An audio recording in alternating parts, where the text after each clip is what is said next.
नमस्कार मित्रों। आज प्रेमचंद की कहानी लेकर उपस्थित हैं और आज की कहानी है यह मेरी मातृभूमि है। मित्रों, कहानी में आगे बढ़ने से पहले आप हमारे चैनल को अवश्य सब्सक्राइब कर लेना, वीडियो को लाइक और अपने मित्रों से शेयर करना, एक छोटा सा कमेंट्स लिखकर हमारा उत्साहवर्धन तो जरूर करना मित्रों। तो आइए चलते हैं कहानी की ओर। आज पूरे 60 वर्ष बाद मुझे मातृभूमि, प्यारी मातृभूमि के दर्शन प्राप्त हुए हैं। जिस समय मैं अपने प्यारे देश से विदा हुआ था और भाग्य मुझे पश्चिम की ओर ले चला था, उस समय मैं पूर्ण युवा था। मेरी नसों में नवीन रक्त संचालित हो रहा था। हृदय उमंगों और बड़ी बड़ी आशाओं से भरा हुआ था। मुझे अपने प्यारे भारतवर्ष से किसी अत्याचारी के अत्याचार या न्याय के बलवान हाथों ने नहीं जुदा किया था। अत्याचारी के अत्याचार और कानून की कठोरताएं मुझसे जो चाहे करा सकती हैं, मगर मेरी प्यारी मातृभूमि मुझसे नहीं छुड़ा सकती। वे मेरी उच्च अभिलाषाएं और बड़े बड़े ऊंचे विचार ही थे जिन्होंने मुझे देश निकाला दिया था। मैंने अमेरिका जाकर वहाँ खूब व्यापार किया और व्यापार से धन भी खूब पैदा किया तथा धन से आनंद भी खूब मनमाने लूटे।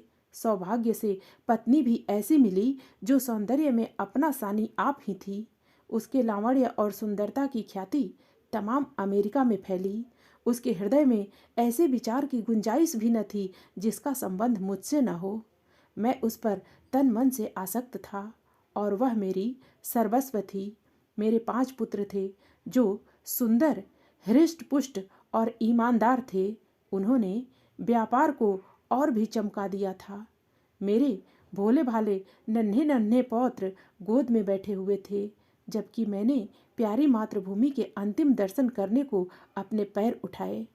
मेरे अनंत धन, प्रियतमा पत्नी, सपूत बेटे और प्यारे प्यारे जिगर के टुकड़े, नन्हे नन्हे बच्चे आदि अमूल्य पदार्थ केवल इसलिए परित्याग कर दिया था कि मैं प्यारी भारत जननी का अंतिम दर्शन कर लूं।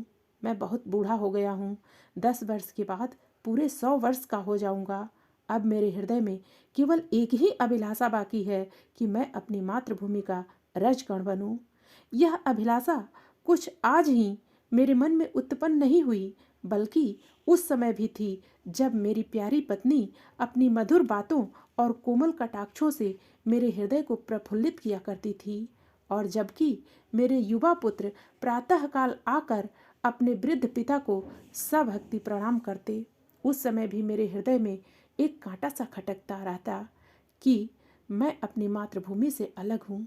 यह देश मेरा देश नहीं है और मैं इस देश का नहीं हूँ।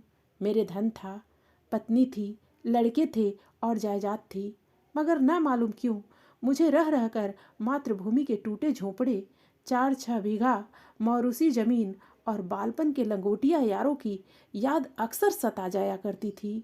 प्रायः अपार प्रसन्नता और आनंदोत्सव के अवसर पर भी यह विचार हृदय में चुटकी लिया करता था कि यदि मैं अपने देश में होता। जिस समय मैं बंबई में जहाज से उतरा, मैंने पहले काले कोट पतलून पहने टूटी फूटी अंग्रेजी बोलते हुए मल्लाह देखे। फिर अंग्रेजी दुकान, ट्राम और मोटर गाड़ियां दिख पड़ी। इसके बाद रबर टायर वाली गाड़ियों की ओर मुंह में चुरट दाबे हुए आदमियों से मुठभेड़ हुई। फिर रेल का विक्टोरिया टर्मिनस स्टेशन देखा। बाद में मैं रेल में सवार होकर हरी भरी पहाड़ियों के मध्य में स्थित अपने गांव को चल दिया। उस समय मेरी आंखों में आंसू भर आए और मैं खूब रोया, क्योंकि यह मेरा देश न था। यह वह देश न था जिसके दर्शनों की इच्छा सदा मेरे हृदय में लहराया करती थी। यह तो कोई और देश था। यह अमेरिका या इंग्लैंड था, मगर प्यारा भारत नहीं था। रेलगाड़ी जंगलों, पहाड़ों, नदियों और मैदानों को पार करती हुई मेरे गांव के निकट पहुंची, जो किसी समय में फूल, पत्तों और फलों की बहुतायत तथा नदी नालों की अधिकता से स्वर्ग की होड़ कर रहा था। मैं उस गाड़ी से उतरा तो मेरा हृदय बांसों उछल रहा था। अब अपना प्यारा घर देखूंगा, अपने बालपन के प्यारे साथियों से मिलूंगा। मैं इस समय बिल्कुल भूल गया कि मैं 90 वर्ष का बूढ़ा हूँ। ज्यों ज्यों मैं गांव के निकट आता था, मेरे पग शीघ्र शीघ्र उठते थे और हृदय में अकथनीय आनंद का स्रोत उमड़ रहा था। प्रत्येक वस्तु पर आंखें फाड़ फाड़ कर दृष्टि डालता।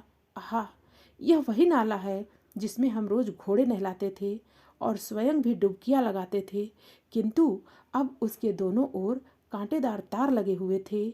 सामने एक बंगला था जिसमें 2 अंग्रेज बंदूकें लिए इधर उधर ताक रहे थे। नाले में नहाने की सख्त मनाही थी। गांव में गया और निगाहें बालपन के साथियों को खोजने लगी, किंतु शोक, वे सब के सब मृत्यु के ग्रास हो चुके थे। मेरा घर, मेरा टूटा फूटा झोंपड़ा, जिसकी गोद में मैं बरसों खेला था, जहाँ बचपन और बेफिक्री के आनंद लूटे थे और जिनका चित्र अभी तक मेरी आंखों में फिर रहा था, वही मेरा प्यारा घर अब मिट्टी का ढेर हो गया था। यह स्थान गैर आबाद न था। सैकड़ों आदमी चलते चलते दृष्टि आते थे, जो अदालत, कचहरी और थाना पुलिस की बातें कर रहे थे। उनके मुखों से चिंता, निर्जीवता और उदासी प्रदर्शित होती थी और वे सब सांसारिक चिंताओं से व्यथित मालूम होते थे। मेरे साथियों के समान हृष्ट पुष्ट, बलवान, लाल चेहरे वाले नवयुवक कहीं न देख पड़ते थे। उस अखाड़े के स्थान पर, जिसकी जड़ मेरे हाथों ने डाली थी, अब एक टूटा फूटा स्कूल था। उसमें दुर्बल तथा कांतिहीन, रोगियों सी सूरत वाले बालक फटे कपड़े पहने बैठे ऊँघ रहे थे। उनको देखकर सहसा मेरे मुख से निकल पड़ा कि नहीं नहीं, यह मेरा प्यारा देश नहीं है। यह देश देखने मैं इतनी दूर से नहीं आया हूँ। यह मेरा प्यारा भारतवर्ष नहीं है। बरगद के पेड़ की ओर मैं दौड़ा, जिसकी सुहावनी छाया में मैंने बचपन के आनंद उड़ाए थे, जो हमारे छुटपन का क्रीड़ा स्थल और युवा अवस्था का सुखप्रद वास स्थान था। आह, इस प्यारे बरगद को देखते ही हृदय पर एक बड़ा आघात पहुंचा और दिल में महान शोक उत्पन्न हुआ। उसे देखकर ऐसी ऐसी दुखदायक तथा हृदय विदारक स्मृतियां ताजी हो गईं कि घंटों पृथ्वी पर बैठे बैठे मैं आंसू बहाता रहा। हाँ, यही बरगद है जिसकी डालों पर चढ़कर मैं फुनगियों तक पहुंचता था, जिसकी जटाएं हमारा झूला थी और जिसके फल हमारे सारे संसार की मिठाइयों से अधिक स्वादिष्ट मालूम होते थे। मेरे गले में बाहें डालकर खेलने वाले लंगोटिया यार, जो कभी रूठते थे कभी मानते थे, कहाँ गए? हाय, बिना घर बार का मुसाफिर अब क्या अकेला ही हूँ? क्या मेरा कोई भी साथी नहीं? इस बरगद के निकट अब थाना था और बरगद के नीचे कोई लाल साफा बांधे बैठा था। उसके आसपास 10-20 लाल पगड़ी वाले करबद्ध खड़े थे। वहाँ फटे पुराने कपड़े पहने दुर्भिक्षग्रस्त पुरुष, जिस पर अभी चाबुकों की बौछार हुई थी, पड़ा सिसक रहा था। मुझे ध्यान आया कि यह मेरा प्यारा देश नहीं है, कोई और देश है। यह यूरोप है, अमेरिका है, मगर मेरी मातृभूमि नहीं है, कदापि नहीं। इधर से निराश होकर मैं उस चौपाल की ओर चला, जहाँ शाम के वक्त पिताजी गांव के अन्य बुजुर्गों के साथ हुक्का पीते और हंसी कह कहे उड़ाते थे। हम भी उस टाट के बिछौने पर कलाबाजियाँ खाया करते थे। कभी कभी वहाँ पंचायत भी बैठती थी, जिसके सरपंच सदा पिताजी ही हुआ करते थे। इसी चौपाल के पास एक गौशाला थी, जहाँ गांव भर की गायें रखी जाती थीं और बछड़ों के साथ हम यहीं किलोले किया करते थे। शोक कि अब उस चौपाल का पता तक न था। वहाँ अब गाँव में टीका लगाने की चौकी और डाकखाना था। उस समय इसी चौपाल से लगा एक कोल्हवाड़ा था, जहाँ जाड़े के दिनों में ईख पेरी जाती थी और गुड़ की सुगंध से मस्तिष्क पूर्ण हो जाता था। हम और हमारे साथी वहाँ गणरियों के लिए बैठे रहते और गणरिया करने वाले मजदूरों के हस्तलाघव देखकर आश्चर्य किया करते थे। वहाँ हजारों बार मैंने कच्चा रस और पक्का दूध मिलाकर पिया था और वहाँ आसपास के घरों की स्त्रियाँ और बालक अपने अपने घड़े लेकर आते थे और उनमें रस भर कर ले जाते थे। शोक है कि वे कोल्हू अब तक ज्यों के त्यों खड़े थे, किंतु कोल्हवाड़े की जगह पर अब एक सन लपेटने वाली मशीन लगी थी और उसके सामने एक तंबोली और सिगरेट वाले की दुकान थी। इन हृदय विदारक दृश्यों को देखकर मैंने दुखित हृदय से एक आदमी से, जो देखने में सभ्य मालूम होता था, पूछा, महाशय, मैं एक परदेशी यात्री हूँ, रात भर लेट रहने की मुझे आज्ञा दीजिएगा। इस आदमी ने मुझे सिर से पैर तक गहरी दृष्टि से देखा और कहने लगा कि आगे जाओ, यहाँ जगह नहीं है। मैं आगे गया और वहाँ से भी यही उत्तर मिला, आगे जाओ। 5वीं बार एक सज्जन से स्थान मांगने पर उन्होंने एक मुट्ठी चने मेरे हाथ पर रख दिए। चने मेरे हाथ से छूट पड़े और नेत्रों से अविरल अश्रुधारा बहने लगी। मुख से सहसा निकल पड़ा कि हाय, यह मेरा देश नहीं है, यह कोई और देश है। यह हमारा अतिथि सत्कारी प्यारा भारत नहीं है, कदापि नहीं। मैंने एक सिगरेट की डिबिया खरीदी और एक सुनसान जगह पर बैठकर सिगरेट पीते हुए पूर्व समय की याद करने लगा कि अचानक मुझे धर्मशाला का स्मरण हो आया जो मेरे विदेश जाते समय बन रही थी। मैं उस ओर लपका कि रात किसी प्रकार वहीं काट लूं, मगर शोक, महान शोक। धर्मशाला ज्यों की त्यों खड़ी थी, किंतु उसमें गरीब यात्रियों के टिकने के लिए स्थान न था। मदिरा, दुराचार और द्वित ने उसे अपना घर बना रखा था। यह दशा देखकर विवशतः मेरे हृदय से एक सर्द आह निकल पड़ी और मैं जोर से चिल्ला उठा कि नहीं नहीं नहीं, और 1000 बार नहीं है। यह मेरा प्यारा भारत नहीं है, यह कोई और देश है, यह यूरोप है, अमेरिका है, मगर भारत कदापि नहीं है। अंधेरी रात थी। गीदड़ और कुत्ते अपने अपने कर्कश स्वर में उच्चारण कर रहे थे।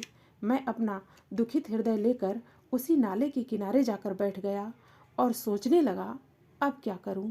फिर अपने पुत्रों के पास वापस लौट जाऊं और अपना यह शरीर अमेरिका की मिट्टी में मिलाऊं? अब तक मेरी मातृभूमि थी, मैं विदेश में जरूर था, किंतु मुझे अपने प्यारे देश की याद बनी थी। पर अब मैं देश विहीन हूँ, मेरा कोई देश नहीं है। इसी सोच विचार में मैं बहुत देर तक घुटनों पर सिर रखे मौन रहा। रात्रि नेत्रों में ही व्यतीत की। घंटे वाले ने 3 बजाए और किसी के गाने का शब्द कानों में आया। हृदय गदगद हो गया कि यह तो देश का ही राग है, यह तो मातृभूमि का ही स्वर है। मैं तुरंत उठ खड़ा हुआ और क्या देखता हूँ कि 15-20 वृद्धा स्त्रियां सफ़ेद धोतियां पहने हाथों में लोटे लिए स्नान को जा रही हैं और गाती जा रही हैं, हमारे प्रभु अवगुण चितना धरो। मैं इस गीत को सुनकर तन्मय हो ही रहा था कि इतने में मुझे बहुत से आदमियों की बोलचाल सुनाई पड़ी। उसमें से कुछ लोग हाथों में पीतल के कमंडलू लिए हुए शिव शिव, हर हर गंगे, नारायण नारायण आदि शब्द बोलते हुए चले जाते थे। आनंददायक और प्रभावोत्पादक राग से मेरे हृदय पर जो प्रभाव हुआ उसका वर्णन करना कठिन है। मैंने अमेरिका की चंचल से चंचल और प्रसन्न से प्रसन्न चित्त वाली लावण्यमयी स्त्रियों का आलाप सुना था। सहस्रों बार उनकी जिह्वा से प्रेम और प्यार के शब्द सुने थे। हृदयाकर्षण वचनों का आनंद उठाया था। मैंने सुरीले पक्षियों का चहचहाना भी सुना था, किंतु जो आनंद और जो मजा और जो सुख मुझे इस राग में आया वह मुझे जीवन में कभी प्राप्त नहीं हुआ था। मैंने खुद गुनगुना कर गाया, हमारे प्रभु अवगुण चितना धरो। मेरे हृदय में फिर उत्साह आया कि ये तो मेरे प्यारे देश की ही बातें हैं। आनंदातिरेक से मेरा हृदय आनंदमय हो गया। मैं भी इन आदमियों के साथ हो लिया और 6 मील तक पहाड़ी मार्ग पार करके उस नदी के किनारे पहुंचा जिसका नाम पतित पावनी है, जिसकी लहरों में डुबकी लगाना और जिसकी गोद में मरना प्रत्येक हिंदू अपना परम सौभाग्य समझता है। पतित पावनी भागीरथ गंगा मेरे प्यारे गांव से 6-7 मील पर बहती थी। किसी समय मैं घोड़े पर चढ़कर गंगा माता के दर्शनों की लालसा मेरे हृदय में सदा बनी रहती थी। यहाँ मैंने हजारों मनुष्यों को इस ठंडे पानी में डुबकी लगाते हुए देखा। कुछ लोग बालू पर बैठे गायत्री मंत्र जप रहे थे, कुछ लोग हवन करने में संलग्न थे, कुछ माथे पर तिलक लगा रहे थे और कुछ लोग सस्वर वेद मंत्र पढ़ रहे थे। मेरा हृदय फिर उत्साहित हुआ और मैं जोर जोर से कह उठा, हाँ हाँ, यही मेरा प्यारा देश है, यही मेरी पवित्र मातृभूमि है, यही मेरा सर्वश्रेष्ठ भारत है और इसी के दर्शनों की मेरी उत्कट इच्छा थी तथा इसी की पवित्र धूलि के कण बनने की मेरी प्रबल अभिलाषा है। मैं विशेष आनंद में मग्न था। मैंने अपना पुराना कोट और पतलून उतार कर फेंक दिया और गंगा माता की गोद में जा गिरा। जैसे कोई भोला भाला बालक दिन भर निर्दय लोगों के साथ रहने के बाद संध्या को अपनी प्यारी माता के गोद में दौड़ कर चला आए और उसकी छाती से चिपट जाए। हाँ, अब मैं अपने देश में हूँ। यह मेरी प्यारी मातृभूमि है। ये लोग मेरे भाई हैं और गंगा मेरी माता है। मैंने ठीक गंगा के किनारे एक छोटी सी कुटी बनवा ली। अब मुझे सिवा राम नाम जपने के और कोई काम नहीं है। मैं नित्य प्रातः सायं गंगा स्नान करता हूँ और मेरी प्रबल इच्छा है कि इसी स्थान पर मेरे प्राण निकलें और मेरी अस्थियाँ गंगा माता की लहरों की भेंट हों। मेरी स्त्री और मेरे पुत्र बार बार बुलाते हैं, मगर अब मैं यह गंगा माता का तट और अपना प्यारा देश छोड़कर वहाँ नहीं जा सकता। अपनी मिट्टी गंगा जी को ही सौंपूंगा। अब संसार की कोई आकांक्षा मुझे इस स्थान से नहीं हटा सकती, क्योंकि यह मेरा प्यारा देश और यही प्यारी मातृभूमि है। बस मेरी उत्कट इच्छा यही है कि मैं अपनी प्यारी मातृभूमि में ही अपने प्राण विसर्जन करूं। मित्रों, कहानी आपको कैसी लगी? आप अपने कमेंट्स के द्वारा हमें अवश्य बताना। कहानी पसंद आने पर वीडियो को लाइक और शेयर करना। ऐसी और कहानियाँ सुनने के लिए हमारे चैनल को सब्सक्राइब कर लेना। फिर मिलते हैं अगली प्रस्तुति के साथ। धन्यवाद।